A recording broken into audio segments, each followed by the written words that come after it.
Monsieur le ministre,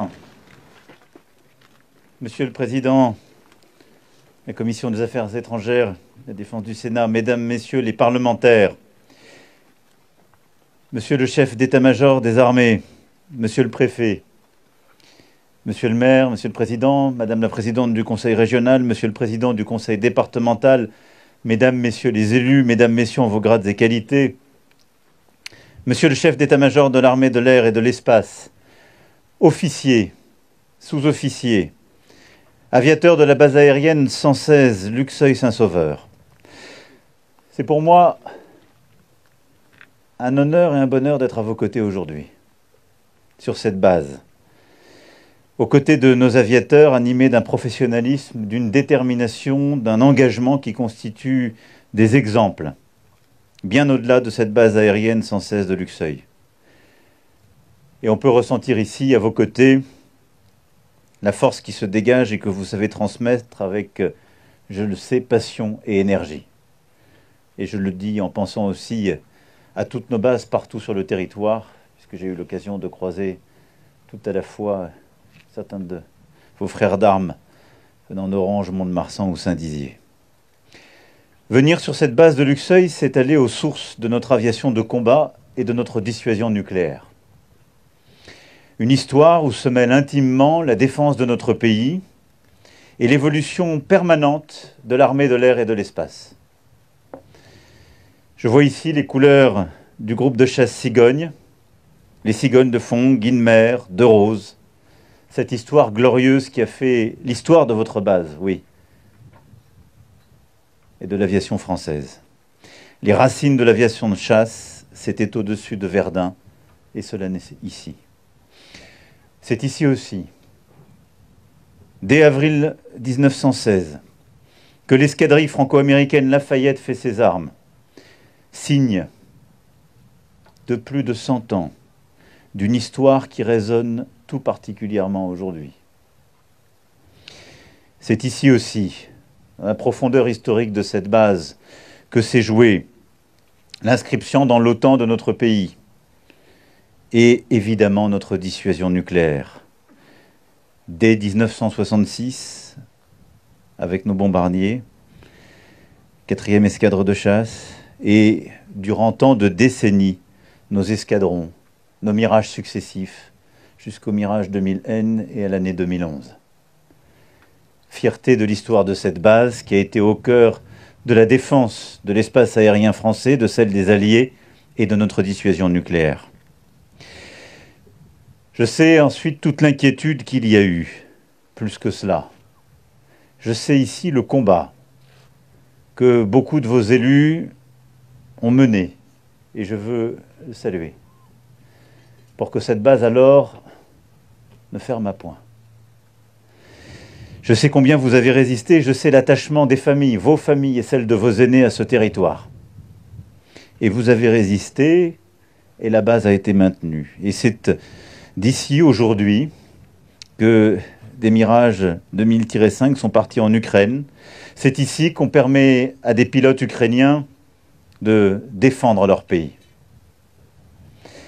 Les premières missions ont été couronnées de succès. Ce succès est aussi le vôtre et je veux vous remercier pour cette mission si sensible et particulière. Nous continuerons de soutenir l'Ukraine face à la guerre d'agression parce que nous savons, par notre histoire et dans notre géographie, en particulier ici, ce qu'être occupé signifie.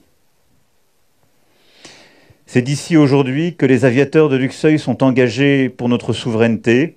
Vous m'en avez présenté les missions à l'instant avec la défense de notre espace aérien au travers des missions de police du ciel, avec aussi toutes vos missions pour la souveraineté de nos alliés de l'OTAN en protégeant les États baltes, pour la protection de nos alliés, comme aussi pour la protection de la République de Djibouti, d'où nos mirages agissent, tout particulièrement pour la liberté de navigation en mer Rouge.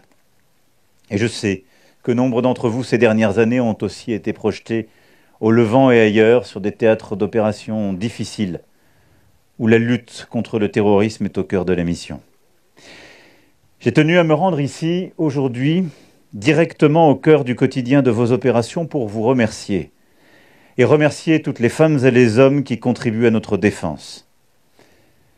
J'ai surtout tenu à me rendre auprès de vous pour vous annoncer d'importantes décisions pour nos armées dans leur organisation, leur format, leur adaptation, mais également importantes pour ce territoire. Vous le savez, depuis 2017, nous avons voulu rompre avec la réduction des budgets de défense, avec aussi les sous-exécutions des lois de programmation militaire. L'effort qui a été entamé avec la première revue stratégique, puis les 2 lois de programmation militaire, rejoint les grandes heures de l'histoire de notre nation. À travers ces 2 lois de programmation militaire, nous aurons doublé le budget de nos armées. Doublé. Et donc nous n'avons pas attendu ni 2022, ni la bascule qui est en train de s'opérer pour découvrir que le monde dans lequel nous évoluons est de plus en plus dangereux, de plus en plus incertain, et qu'il impliquait d'innover davantage, mais aussi de retrouver de la masse dans certaines catégories, de recouvrer plus d'autonomie dans certaines de nos capacités militaires. Tout cela, nous l'avons commencé, et c'est ce qui me permet de vous dire que l'armée française est à coup sûr l'armée la plus efficace du continent. Oui, la mieux dotée, la plus complète, la mieux entraînée. Mais nous allons poursuivre cet effort. En effet, il était indispensable, il nous a permis de réparer, de moderniser, de nous projeter. Dès les vœux aux armées, il y a quelques semaines, j'ai demandé à notre ministre et au SEMA de pouvoir aller plus loin. Et l'accélération des événements m'a conduit à prendre des décisions supplémentaires qui sont en train d'être instruites. Des travaux précis sont en cours. Et je salue ici l'action du chef d'état-major des armées, le général Burkhardt, en lien avec le général Jérôme Bélanger, votre chef d'état-major. Et cela sous l'impulsion politique du ministre des Armées, Sébastien Lecornu. Ces travaux me conduiront, dans les prochaines semaines, à faire des annonces de réengagement, d'investissement pour aller encore plus loin que l'effort entrepris durant ces 7 dernières années. Des premières conclusions s'imposent, et je veux ici vous dire que l'armée de l'air et de l'espace bénéficiera de davantage de commandes de Rafale. C'est un impératif dans le contexte actuel. C'est aussi un choix naturel pour intégrer l'effort des aviateurs vis-à-vis de l'Ukraine avec la cession de nos Mirages. Oui, nous allons accroître et accélérer les commandes de Rafale. Mais dans ce cadre, je suis venu vous dire aujourd'hui que non seulement la base aérienne de Luxeuil allait rester pour tous ceux qui avaient un doute sur son avenir, mais qu'elle allait s'accroître de manière inédite et retrouver sa place pleine et entière dans la dissuasion nucléaire française. Je vous annonce que la base aérienne de Luxeuil va bénéficier d'investissements massifs pour accueillir les 2 prochains escadrons de Rafale. Son format va doubler pour atteindre près de 2000 militaires et civils à l'horizon 2035.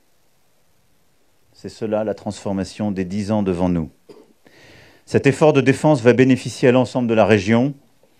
Outre l'activité de défense, ce sont près de 3000 à 4000 nouveaux habitants, des familles, dont quelques centaines d'enfants qui viendront étudier au sein de vos écoles, dans l'environnement proche de Luxeuil. Et je sais combien vous y tenez et combien les élus ici présents y tiennent.